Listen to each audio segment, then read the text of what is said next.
தஞ்சை தொகுதி தேர்தலில் பயன்படுத்தப்பட்ட வாக்குப்பதிவு இயந்திரங்கள் வாக்கு எண்ணும் மையத்தில் பாதுகாப்பாக வைக்கப்பட்டுள்ளன. அது குறித்த கூடுதல் தகவல்களை தருகிறார் செய்தியாளர் காதர் ஹுசைன்.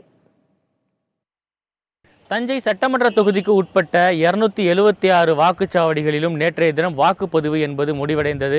5 மணிக்கு முடிவடைந்த இந்த வாக்குப்பதிவின் வாக்கு எண்ணும் இயந்திரங்கள் அனைத்தும் சீல் வைக்கப்பட்டு, அதாவது அரசு அலுவலர்கள் மற்றும் ஏஜென்ட்டுகள் முன்னிலையில் சீல் வைக்கப்பட்டு அந்த பெட்டிகள் அனைத்தும் 24 மண்டலங்களாக பிரிக்கப்பட்டு வாகனத்தின் மூலம் நேற்றைய தினம் இரவு முதல் இன்று காலை வரை வாக்கு எண்ணும் மையமான குந்தவை நாச்சியார் அரசு மகளிர் கல்லூரிக்கு கொண்டு வரப்பட்டது. இந்த கொண்டு வர பெட்டிகள் அனைத்தும் ஸ்ட்ராங் ரூம் என்று அழைக்கக்கூடிய பாதுகாப்பு அறையில் அடுக்கப்பட்டு மாவட்ட ஆட்சியர், பொது தேர்தல் பார்வையாளர், தேர்தல் நடத்தும் அலுவலர்கள் முன்னிலையில் இன்று காலை சீல் வைக்கும் பணி என்று நடைபெற்றது. சீல் வைக்கப்பட்ட அந்த பெட்டிகள் அனைத்தும் தேர்தல் கட்சி, அரசியல் கட்சி பிரமுகர்கள் மற்றும் ஏஜென்ட்டுகள் முன்னிலையில் கையெழுத்திட்டு இந்த சீல் வைக்கும் பணி என்பது நடைபெற்றது.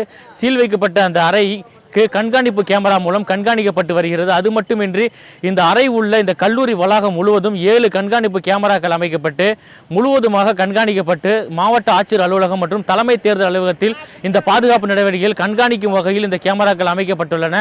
அது மட்டுமின்றி இந்த எண்ணும் மையத்திற்கு 3 அடுக்கு பாதுகாப்பு என்பது போடப்பட்டுள்ளது. முதல் அடுக்கில் மாநில போலீசாரும், 2வது அடுக்கில் மத்திய காவல்துறையினரும், 3வது அடுக்கில் தஞ்சையை சேர்ந்த உள்ளூர் காவல்துறையினரும் இந்த பாதுகாப்பு பணியில் ஈடுபட்டுள்ளார்கள். இந்த சாலையில் பெரும்பாலான வாகனங்கள் செல்வதற்கு தடையும் விதிக்கப்பட்டுள்ளது.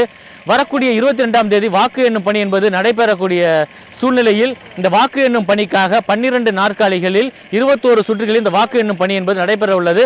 வாக்கு எண்ணும் பணிக்காக அனைத்து ஏற்பாடுகளும் தற்போது முழு வீச்சில் நடைபெற்று வருகிறது. ஒளிப்பதிவர் நிசாருடன் நான் காதர் ஹுசைன், புதிய தலைமுறைக்காக.